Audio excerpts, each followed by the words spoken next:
watching the sensor work. As I mentioned before, it collects data by magnet swinging pendulum style across the top of the coil, inducing an electric current. The current flows through the circuit and is eventually picked up by this pin here that goes into the analog 0, and the Arduino software reads that. Now, I had a lot of trouble getting this sensitive enough to where it would actually read the fluctuations and display them properly in a graph. So I've played around with different sensor to analog readings. The analog read, so we're using A0 as the pin input. The sensor reading is the analog read. So whatever comes off of A0 is being logically plugged into the sensor reading variable. Sensor reading variable is being applied as the float voltage, right?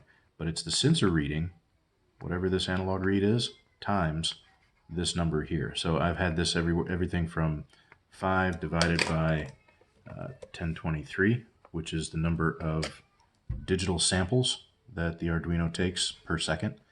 I've done this from the number 5, which would just be a 1, 1 for 1 reading, all the way to 4096. And it makes the numbers on the graph way larger. It's a little bit more sensitive, but I'm just going to leave it at the standard 1023 for now.